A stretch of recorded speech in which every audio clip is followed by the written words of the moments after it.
자, 반갑습니다, 여러분. 오늘은 사각을 할 거야. 너희들이 이제 온라인 클래스 수업을 하면서 온라인 강의를 지금 2일째 들었을 거야. 오늘까지. 선생님이 녹화는 지금 화요일 날 하고 있거든. 선거 전날. 그런 생각을 하게 될 거야. 뭐 EBS에 가면 선생님들이 유명한 선생님들이 올려놓은 강의가 있고 여러 강의가 있고 어떻게 보면 너희가 그거를 보고 뭐 수업하는 게 이것보다 나을 수도 있지, 그치? 그런데 선생님이 이렇게 수업을 하는 것이 너희에게 어떤 의미가 있을까라고 생각을 해보면 적어도 이제 이 수업이 너희와 함께 공부하고 그 다음에 너희들이 중간고사든 기말고사든 내신 성적을 산출하는 시험을 그리고 수행평가를 시행하는 그 선생님이 직접 너희와 함께 이 수업을 하고 그러니까 그 선생님 수업을 듣게 되는 거지. 그리고 나중에 이제 우리가 다시 만날 거 아니야. 언제까지나 이렇게 할 수는 않을 거니까 그때 보다 너희들이 수업 와중에 뭐 의문점이 생기거나 고민했던 것들을 함께 이야기해 볼 수 있게 되겠지. 그러니까 너희와 함께 호흡하는 선생님이 그리고 그 수업을 너희와 함께 듣는다 라고 생각을 하면 이 수업에 좀 더 의미가 있지 않을까 라고 생각을 해. 선생님도 처음에는 아무도 없이 혼자 따발따발 하려니까 너무 어색해가지고 좀 그랬는데 이제는 좀 그런가 보다 해. 조금 편해진 것 같아. 편해진 것 같으니까 아마 이런 내가 편안해지면 너희도 좀 편하게 보이겠지 이게. 그리고 한 가지 더, 이렇게 기술적으로 학교에서 이런 강의를 찍은 적이 없고, 그 다음에 해본 적이 없으니까 너희들이 실제로 보는 뭐 인터넷 강의나 유료 사이트에서 주는 강의나 뭐 EBS와는 조금 기술적인 차이가 분명히 있겠지. 야, 선생님도 막 조교 딸려가지고 카메라 잡아주고 해주면 훨씬 나을 수 있어. 그런데 아무래도 그런 부분은 조금 부족할 수 있어. 대신에 이렇게 영상 편집해주고 그러신 분들이 계셔가지고 도움을 주고 계시니까 주어진 환경 속에서 선생님들은 최선을 다하고 있다. 그러니까 너희도 좀 믿고 좀 부족한 부분이 있더라도 이해해주고 그렇게 수업을 진행하면 좋겠어. 그렇지?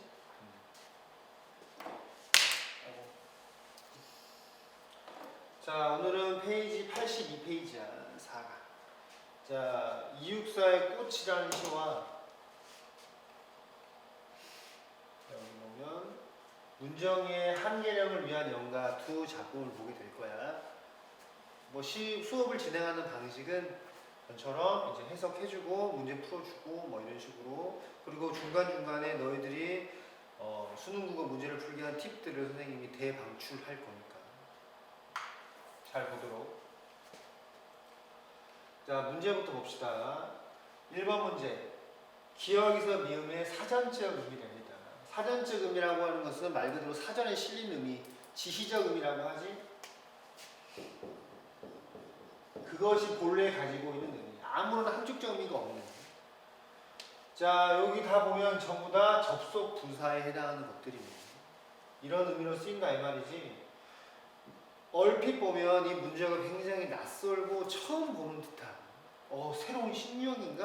할 수도 있지만 여기 껍데기만 조금 바뀌었을 뿐이지 답안을 잘 보면 자, 기억을 통해 색채 이미지를 사용하여 화자의 태도를 부각한다. 니은을 통해서 일어날 일의 당위성을 강조한다. 뭐 이런 내용은 결국 뭐야? 시의 형식상, 내용 전개상, 시상 전개와 관련된 문제들이야. 전혀 새로울 곳이 없다 이 말이지. 쫄지만 않으면 되고. 그 다음에 가와 나에 대한 설명으로 가장 적절한 것은 자, 이 문제를 보자. 자, 너희들이 EBS의 그 교재와 좀 다르지 이게. 선생님이 일부러 이렇게 편집을 했다. 왜 이렇게 편집을 했냐? 자, 결국은 그 시험은 정답률을 높이는 거지. 정답률을 높인다는 말을 역으로 하면 오답률을 떨어뜨리는 거거든. 그러면 오답률이 올라가는 이유가 뭘까라는 부분에 생각을 해봐야 돼. 너희가 진짜 아예 생으로 몰라가지고 전혀 이해가 안 되고 찍어야 돼 라는 경우가 생길 수도 있지만 사실 그런 경우는 많지 않거든. 뭔가 대충 알 것 같은데 문제를 풀고 이게 답이네 라고 했는데 틀리는 경우도 굉장히 많단 말이지. 왜 오답이 생길까? 왜 자꾸 낚일까? 그걸 고민해보면 어떤 부분을 조심해야 될까라는 것도 나오겠지. 그치? 잘 봐. 자, 가와 나는 모두 영탄적인 표현을 활용하여 화자의 정서를 부각하고 있다. 자, 이 말이 적절한 것으로 오르려면 가와 나 모두가 자, 첫 번째 영탄적인 표현이 있어야겠지. 영탄적인 표현, 이거잖아. 그치? 그 다음에 화자의 정서가 부각되어야겠지. 뭐 영탄적 표현이 활용이 되면 화자의 정서가 부각되는 것은 맞아. 그런데 이 앞부분과 이 뒷부분, 우리 견문장 배웠잖아. 수능국어에 나온 대부분의 답안은 이렇게 견문장으로 되어 있습니다. 그러니까 첫 번째 조건과 두 번째 조건 두 개를 주어진다 이 말이지. 이 두 개가 다 맞아야 되거든. 근데 너희는 한 줄로 쭉 보고 눈으로 대충 보고 이 둘 중에 어느 하나가 맞으면 맞은 것 같아 라고 해서 이걸 체크하는 경우가 엄청 많은 거예요.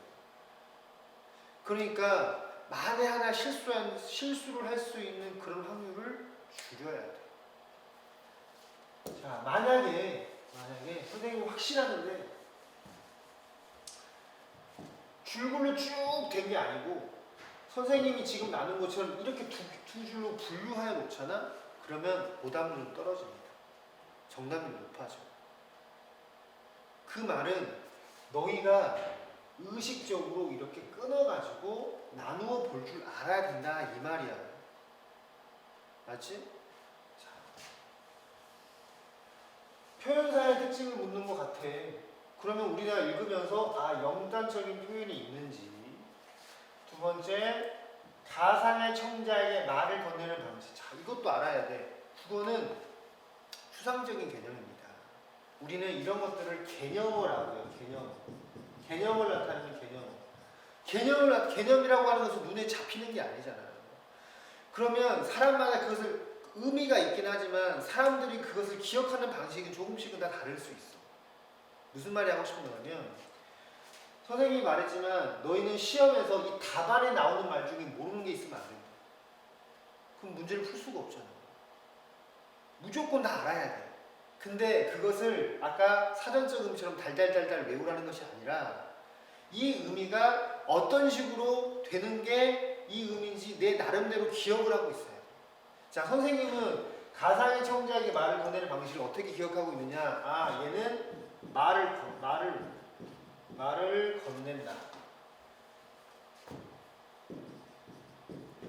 말을 건넨다. 누구를 부른다. 누구야? 시중에 누구야? 라고 부르는 게 있어. 그렇지? 너라고 청자를 지정하는 것도 있어. 그런 것들이 말을 건네는 방식이에요. 사전을 찾아보면 말을 건네는 방식에 대한 이야기가 개념들이 이렇게 나올 수도 있겠지. 근데 그런 건 다 필요 없고 그 의미를 관통할 수 있는 나만의 방법으로 그걸 기억하는 게 중요해. 알았지? 그래서 이런 것들을 꼼꼼하게 공부를 해야 되는 겁니다. 미완의 종장 종결 방식. 자, 미완 완성되지 않았단 말이지. 종결 방식 우리가 배웠잖아. 종결 방식. 종결형 어미 2학년 때 배웠어요. 뭐뭐에 다 여기를 말하는 거지. 그러면 미완 완성되지 않은 종결 방식이면 시적 여운을 자아내고 이런 말이야. 그 다음에 또 여기 잘 봐. 가는 나와 달리거든. 또 너희가 낚이는 것 중에 하나지. 가는 나와 달리면 나는 제껴. 일단 제껴. 가는 시간의 변화에 따른 화자의 태도 변화가 있어요. 그리고 그게 시상 전개로 나타나요. 또 있어. 뭐야 돼? 나에는 없어요. 그렇지? 이런 식으로 구분해서 문제를 풀 줄 알아야 합니다. 선생님 지금 이 문제를 작품 분석하는 거 말고 이 문제를 이해하는 것에 대해서 이 답안에 대해서 많은 시간을 할애하는 이유가 있어요, 얘들아. 지금 너희가 고1이라면 사실 이것보다는 작품을 너희가 스스로 해석할 수 있는 능력을 키우는 게 더 중요해. 훨씬 중요하지. 어떤 작품을 봐도 너희가 이해할 줄 알고 너희가 화자의 정서, 화자의 상황을 파악해서 태도와 표현 이런 것까지 찾아낼 수 있는 능력이 중요하지. 하지만 너희는 고3입니다. 고3은 당장 눈앞에 성적도 중요하거든. 성적은 결국은 정답을 맞추는 거. 45문제 안에 오답률을 떨어뜨리는 거고 정답률을 높이는 거야. 그럼 정답률을 높이기 위한 방법들 중에 가장 첫 번째 문제 유형을 익히고 그 답안에 나오는 의미를 정확히 캐치하는 게 첫 번째예요. 그래서 이게 필요합니다.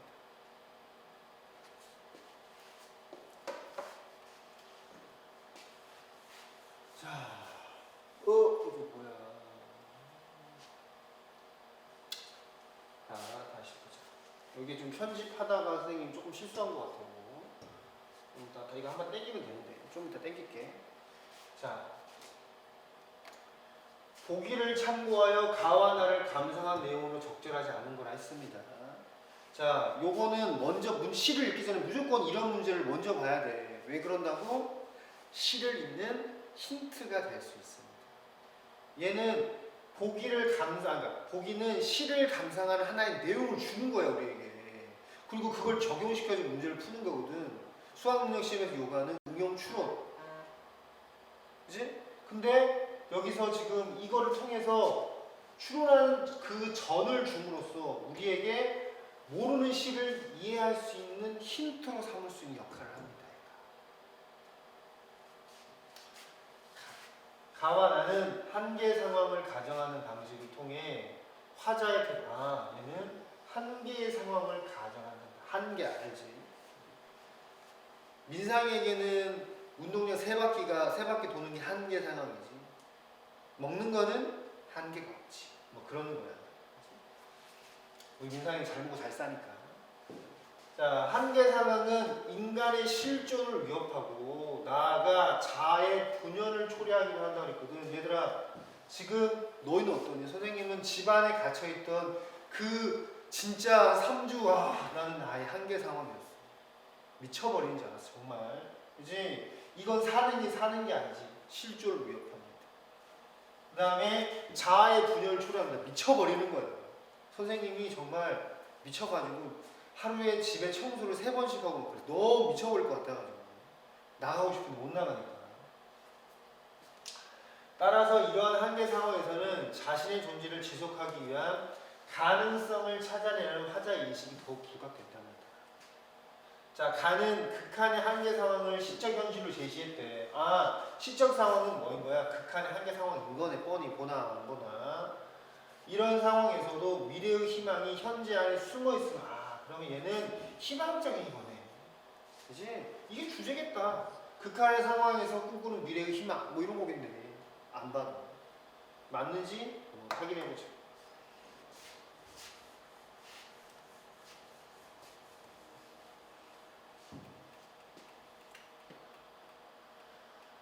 자, 시를 보도록 합시다. 몇 분 지났나?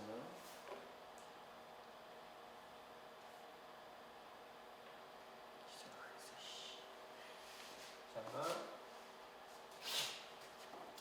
이육사의 꽃이라는 시입니다. 이육사에 대해서는 뭐 더 이상 설명 안 해도 되지. 우리가 1학년 때 이육사의 절정을 배웠나? 하여튼 이육사에 대해서 굉장히 많은 이야기를 해줬고 뭐 다 알잖아. 뭐 독립운동하다가 투옥되셨고 열등 활동하다가 수감 번호가 죄수 번호가 264였고 그래서 이육사고, 그지? 뭐 윤동주와 더불어서 2대 저항시인으로 꼽히지만 윤동주와는 결이 좀 다르지. 윤동주는 반성하고 성찰하고 뭐 그런 사람이라면 이육사는 독립운동 직접 하고 그 사상이 그대로 시에 나타나 있는 사람이지.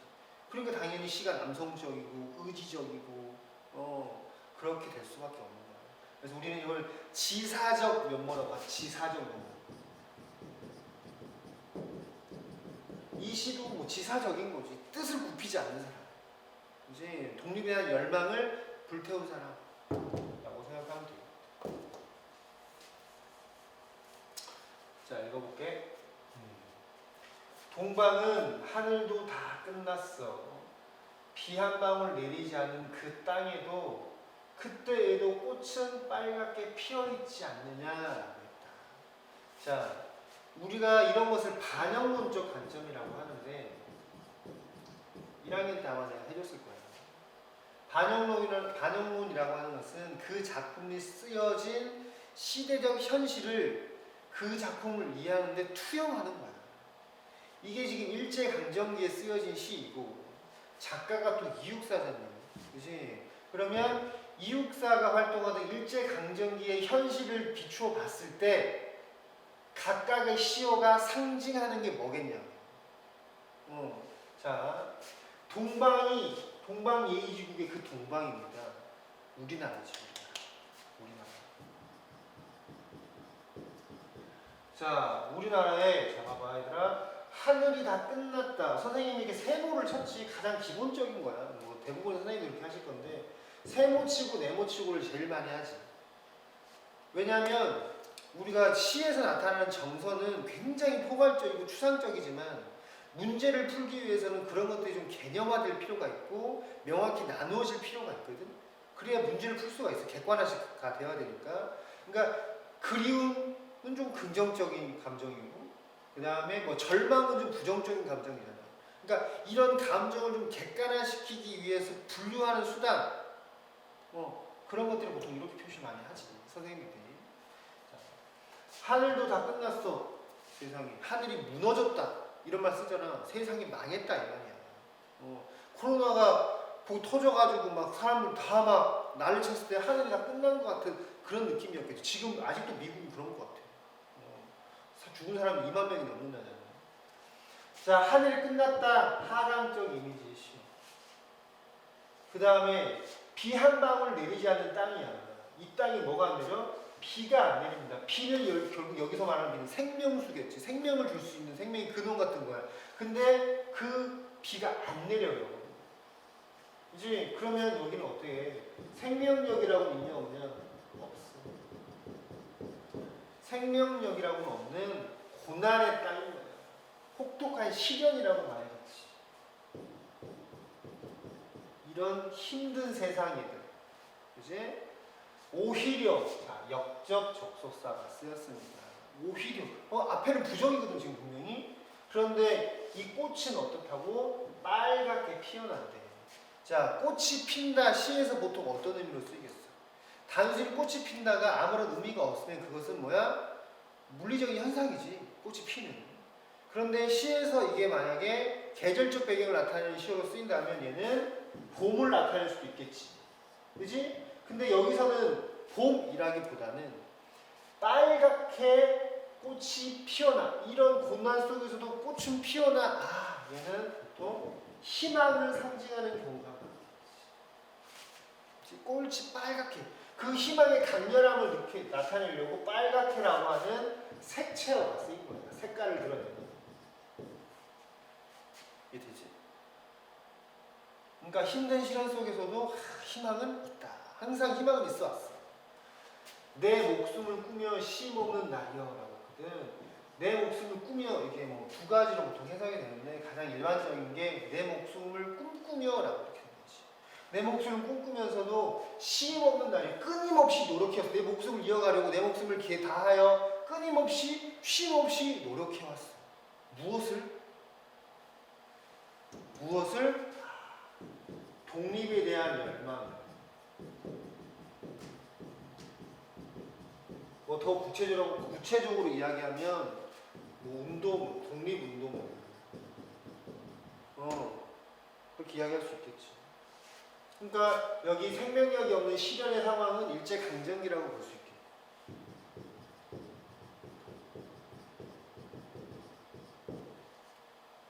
쉽지? 북쪽 툰드라에도 찬 세력은, 자, 북쪽 툰드라 북극 정도라고 생각을 해보면 얼마나 개추워. 근데 개추운데도 제일 추울 때 찬 새벽이지. 똑같아. 세모는 세모끼리 지금 똑같은 상징적 의미야. 시련, 고난 뭐 이런 거지. 눈 속 깊이, 눈 역시 마찬가지야. 세상에. 북극에 제일 추운 새벽에 눈, 개 추워. 그런데 그때도 뭐야? 꽃맹아리가 옴짝옴짝 한다 이 말이야. 꽃이 피려고 옴짝옴짝 하는 거야. 그럼 꽃맹아리도 역시 뭐랑 같은 거야? 여기 빨갛게 피는 꽃과 같은 거지. 어디지? 희망. 제비떼가 까맣게 날아오기를 기다리다니 라고 했어. 좀 표시해줄까? 봐봐. 여기 제비떼는 얘들아 뭐겠어? 제비가 날아오면 좋은 소식을 안고 돌아온다고 하잖아. 그러니까 제비떼가 말하는 것은 그건 거지. 희망. 그것이 날아오길 기다리다니. 마침내 절대로 정도로 생각하면 될 것 같아. 마침내 저버리지 못할 약속이요. 뭔가 굳은 약속을 했나 보지. 근데 그 굳은 약속이 이렇게 힘든 세상이라 하더라도 고난과 시련이라도 절대 저버릴 수 없다라고 하는 의지의 표현이 됩니다. 그치? 자, 얘들아, 여기 느낌표가 있어요.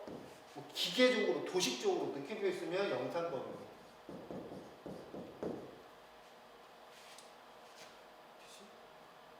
그 다음에 한바다 복판 용소숨 치는 거. 용소. 이 용소숨입니다, 여러분. 용소숨. 그치? 자, 이렇게 막 움직임이 나타나는 이런 것들을 우리는 역동적 이미지라고 하죠. 역동적. 역동적인 거. 그런데 갑자기 뜬금없이 역동적 이미지가 왜 쓰였냐? 살펴봐야 돼.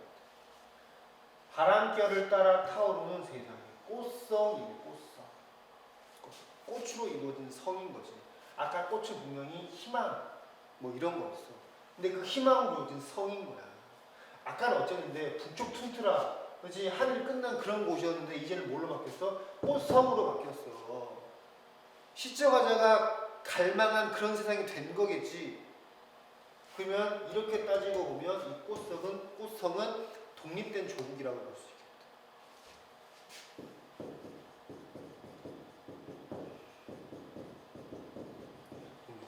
꽃성에는 나비처럼 취하는 회상의 무리들아 그랬어. 나비가 꽃을 보면 확 이렇게 날아다니잖아.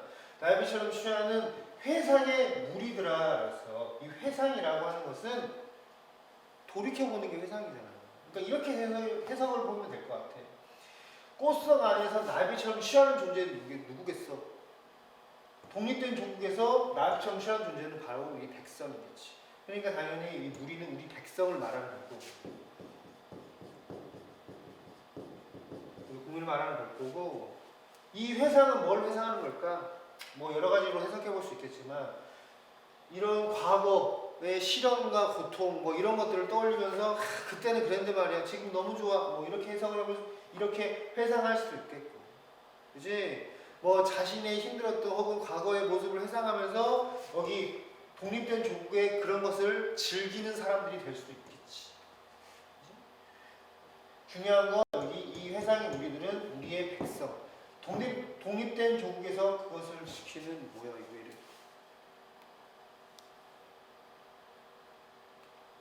어이씨 방송사고야? 깜짝이야. 그래서 우리들아 이게 아이씨 우리 조국이라는 거 맞지? 그러니까 우리 조국의 백성이라는 거 미안. 라는 거. 자 오늘 내가 시작하자네. 여기서 너를 불러보기 위해서 당연히 넌 누구겠냐고? 회상의 무리겠지. 회상의 무리겠지. 우리 이육사에 광야라는 시를 배웠구나. 아, 절정이 아니고 광야를 배웠구나. 광야가 맨 끝날 때 그렇게 끝나지. 청고의 뒤에 백만 타고 오는 초인, 그러니까 간달프가 와가지고 내 너를 가난의 씨를 뿌려서 내 너를 불러버리라 뭐 이런 식으로 끝나잖아. 그러니까 그때의 너와 이 너겠지. 그때 내가 구원자로서, 구원자는 아니지만 이렇게 독립된 조국에서 그것을 즐기는 우리 백성들을 불러보겠다. 함께 즐기겠다. 뭐 이런 식으로 해석하면 될 것 같아요. 자, 정리를 한번 해볼까?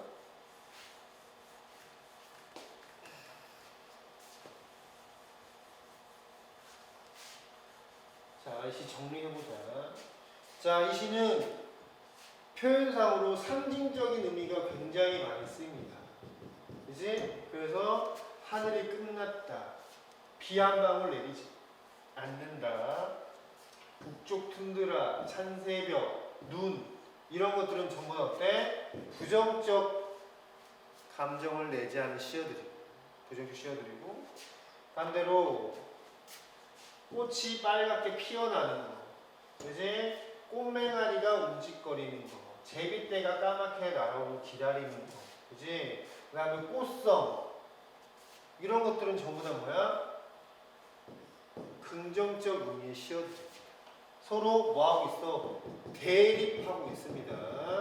대립적 이미지의 시어들을 활용해서 시상을 전개하고 있습니다. 중요합니다. 그 다음에 전체적으로 정서가 뭐야? 저버리지 못해. 그지? 끊임없이 노력해 왔어. 내가 너와 함께 취할 거야. 뭐 이들 다 의지적인 시입니다. 이제 의지적인 시입니다. 상황은 어떤 상황인데? 이런 부정적 현실, 그지? 일제강점기라고 하자, 손쉽게.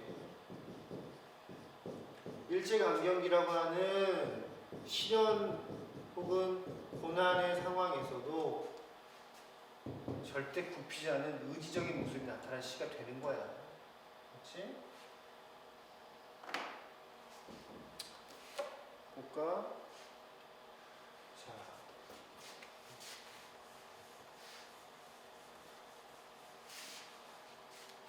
중요한 포인트만 잡자.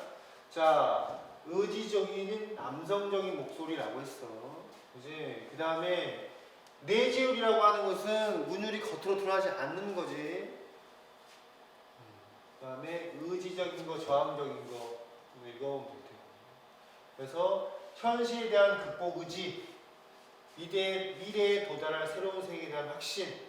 거기서 회상의 무리들아 너를 불러보겠어. 올 거니까. 그 다음에 여기 선경과 후정으로 전개된다라는 말이 있는데 무슨 말이냐면 여기는 상황들이지. 하늘이 끝났어. 비 한 방울 안 와. 꽃은 피어. 내 감정이지. 마찬가지야. 찬새벽이야. 꽃맹아리가 움직여. 제비떼가 오길 기다려. 내 감정이지. 뭐 이런 식이다 이 말이지.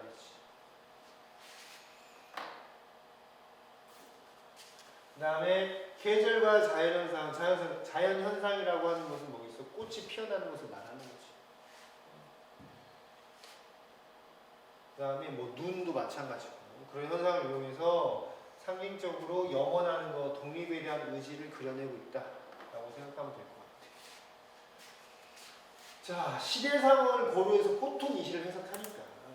자, 여기 말했지? 부정적인 시어들입니다. 고난, 일제강점기의 시련 속 상황이라면 꽃과 꽃맹아리, 그지? 꽃이 피어나고 꽃맹아리가 꽃을 피려고 움찔가싹하고 이런 것들 전부 다 극복에 대한 의지입니다. 그래서 저버리지 못할 약속이 뭐겠어? 독립에 대한 의지, 독립이고 바람결 따라 타오르는 꽃송은 뭐겠어? 결국은 민족이 해방된 것이 독립된 것을 말하는 거야. 자, 이거 기억하시고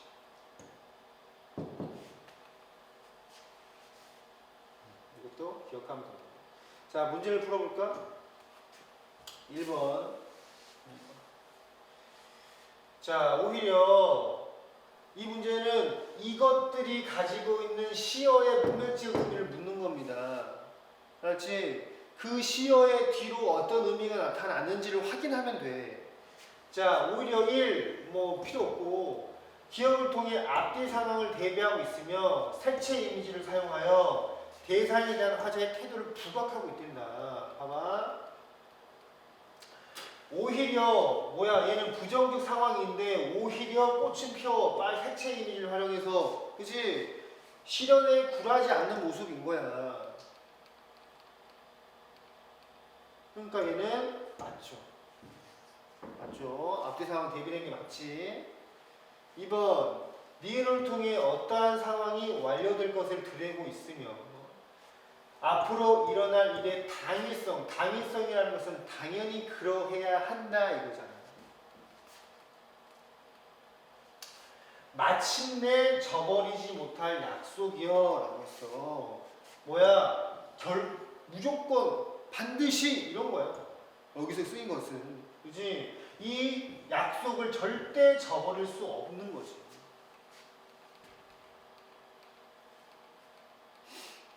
그래서 드디어 마지막에는 일의 당위성이다. 디귿을 통해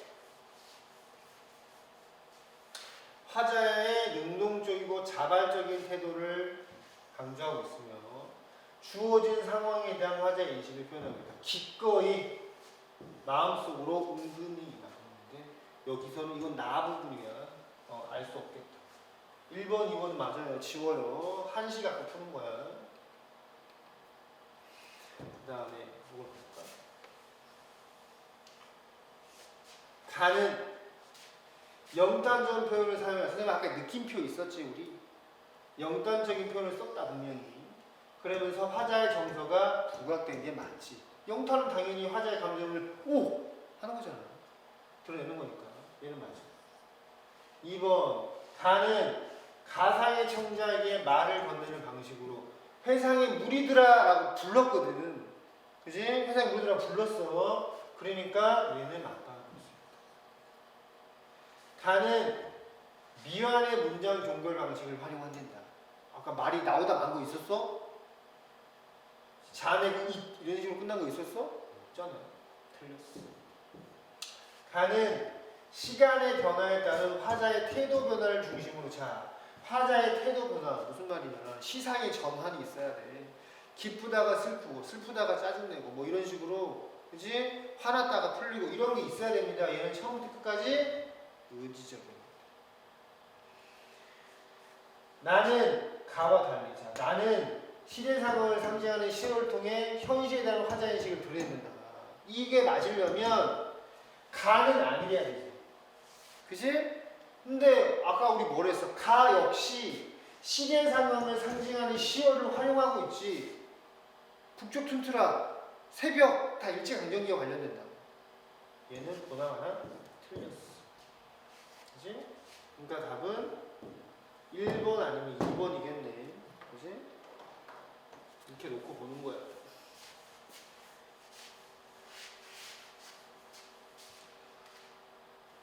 그 다음에 자, 아까 봤지? 보기와 가와 나를 감상하는 거야. 가에서 하늘도 끝나버렸지. 아까 세모 쳤었어. 비 한 방울 내리지 않아. 세모 쳤었지. 북쪽 춘트라 찬새벽 세모 쳤었지. 자, 극한 한계 상황을 부각하기 위한 거지. 극한 한계 상황 맞잖아. 눈속 깊이 꽃맹아리가 움쩍거리고 꽃송을 이루고 제비떼가 날아다니 희망적이고 전부 다 아까 뭐였어? 이거 네모였지. 그지? 화자가 자신의 존재를 지속하기 위한 가능성을 찾아내려는 인식이다. 자, 이 말이 어렵잖아. 보기에 있나 없나 볼까? 자, 한계 상황에서 자신의 존재를 지속하기 위한 가능성을 찾아내려는 화자의 인식이 부각된다잖아. 힘든 상황 속에서 그것에 대해 긍정적으로 생각하는 모습이 자신의 존재를 지속하기 위한 가능성을 찾아내는 화자의 인식이래. 말 더럽게 어렵네. 이해되니? 보기를 통해서 감상하는 거지. 이제 이 맥락, 가라는 시의 문맥과 여기의 맥이 맞나 틀리나를 보는 거야. 얘는 긍정적 의미로 희망을 이야기하고 그 한계의 상황에서 하는 희망은 결국 이거라는 거야. 자신의 존재를 지속하기 위한 가능성을 찾아내는 화자의 인식. 하여튼 맞죠? 그지? 자, 이거는 모르겠다. 가시를 가지고 했는데 정답은 하나도 나타나는 게 없네요. 시간이 좀 많이 간 것 같은데. 자, 나시는 쉬우니까 금방 보겠다.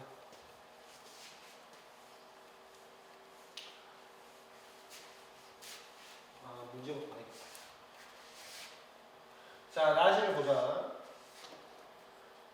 나는 한계령에서 폭소를 만나는 가상의 상황을 설정하여 사랑은 이와 그곳에서 발이 묶이는 거. 아, 시적 상황은 그곳에서 발이 묶이는 거네. 한계령에서 발 묶이는 게 시적 상황이에요. 그 다음에 기쁨과 행복입니다. 아, 기쁨과 행복이라는 정서가 나타납니다. 님과 함께 한계령에서 발이 묶이고 있어. 근데 그곳에서 기쁨과 행복을 느껴. 맞나? 이것만 보면 그럴 것 같이 우리가 예상해 볼 수 있어야 된다. 맞나 틀리나 확인해 보면 되는 거야. 보자. 사랑을 뭐야? 한계령을 위한 연가입니다. 연가. 연가는 사랑의 노래가 연가지.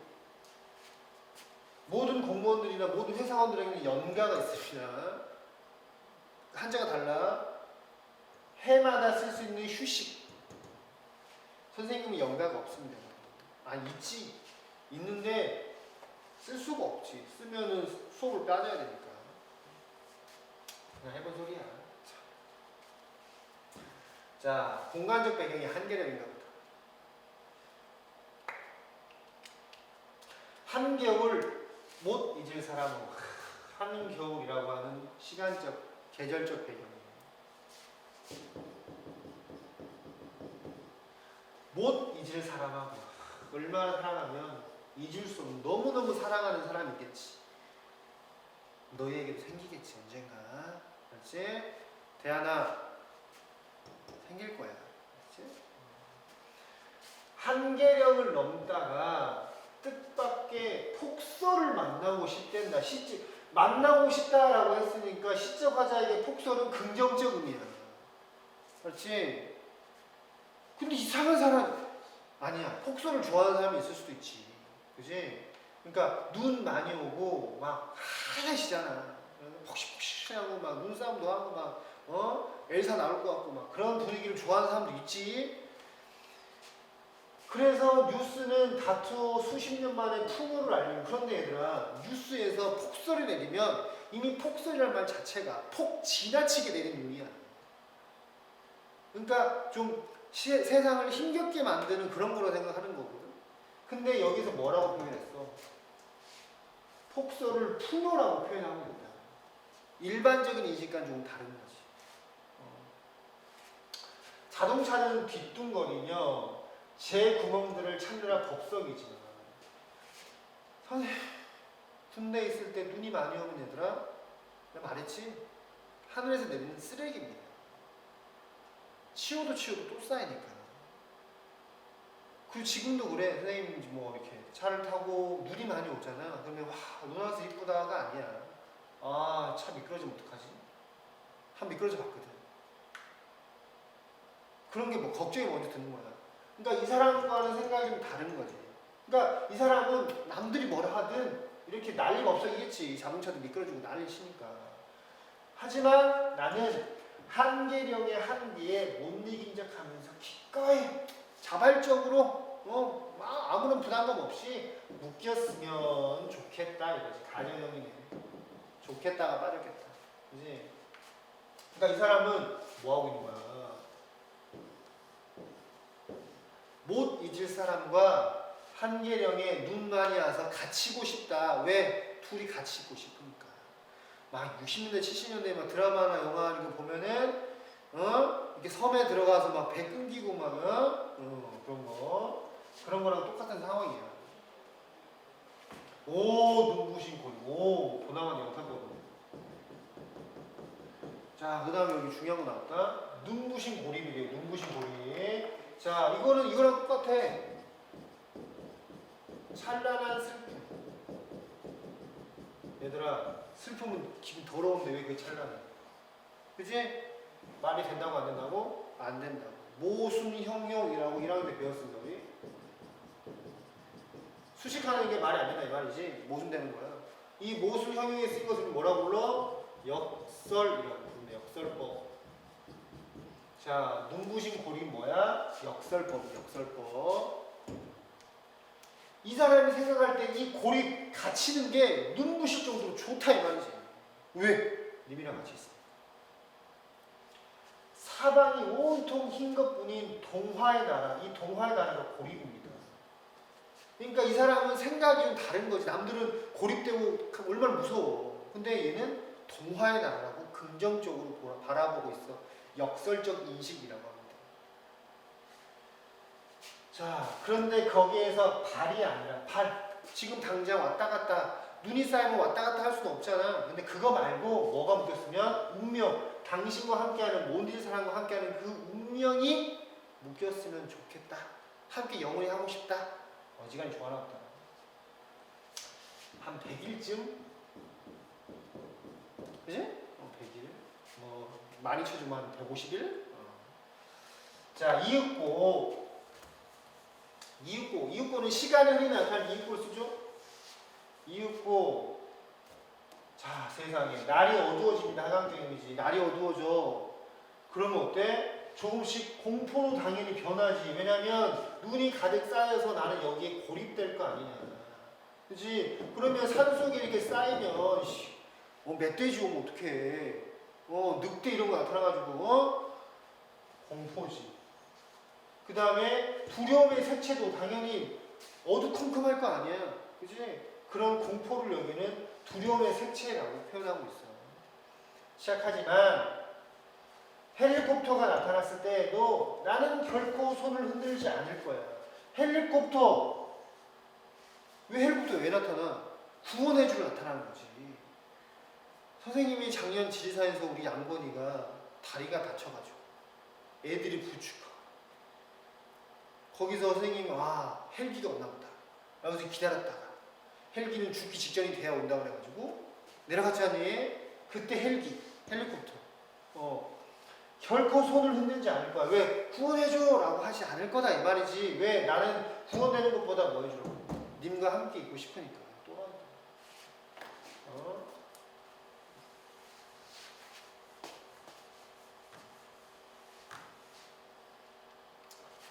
헬리콥터가 눈 속에 갇힌 야생조들과 짐승들을 위해 골고루 먹이를 뿌릴 때, 이번에 호주 산불 6개월 동안 나가지고 야생동물 황폐화가 돼가지고 막 헬리콥터에서 당근 뿌려주고 하는 거 봤지?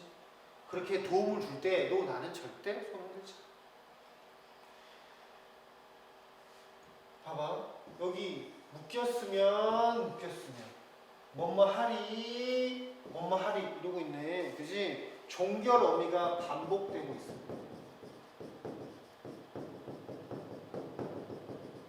종결 어미 반복되고 있어. 당연히 반복된다고 하는 것은 강조 운율입니다. 그리고 시적 화자의 태도를 드러내기도 합니다. 그죠? 계속 보자. 시퍼렇게 살아있는 젊은 심장을 향해서 까만 포탄을 뿌려대던 헬리콥터들. 우리가 전쟁 보면 헬리콥터 놀고 무다다다다 하는 거 영화에서 본 적 있을 거야. 그거를 말하는 것 같은데 왜 뜬금없이 이 얘기를 하는지 잘 모르겠다. 나는 사실. 그러니까 내가 작가의 의도를 알 수는 없지만 나는 이걸 딱 보고 뭔가 공권력에 대한 비판적인 의식을 드러내는 건가? 뭐 이렇게 생각을 해봤는데 아닌 것 같고 좀 뜬금없다 사실은. 어찌됐든 간에 이런 헬리콥터들이 일용할 양식을 위해 먹이를 골고루 뿌려도 나는 결코 옷자락을 보이지 않을 거야. 왜? 나를 구하면 안 되니까. 님과 함께 있어야 돼. 자, 아름다운 한계령이 기꺼이 묶여서 난생처럼 짧은 축복에 몸둘 바를 모르니 이 짧은 축복은 뭐냐고. 님과 함께하는 그 짧은 시간, 고립되어서 함께하는 짧은 시간을 여기는 짧은 축복이라고 얘기한 거지. 그러니까 시적 정서는 처음부터 끝까지 님과 함께하고픈 소망을 나타내는 거야. 별거 없어. 그 다음에 진짜로 갇힌 게 아니지. 만약에 갇히게 된다면 좋겠다라고 하는 한계상을 설정하는 거야. 그래서 여기 한계령의 한계라는 부분이 나오는데 이게 지금 약간 언어유기지. 원래 한계령의 한자는 춥다는 의미야. 추울 한자지. 추운 시냇물 뭐 이런 거야. 그러니까 이 한계랑은 관련이 없는데 얘는 원래 한계령은 추운 곡이라는 뜻인데 여기의 한계는 어느 극한의 상황을 말하는 거잖아. 음반 같아. 그걸 통해서 그러니까 나는 어느 한 개의 상황이 있더라도 그 상황 속에서 오히려 그때 님과 함께 할 거야. 이런 거야.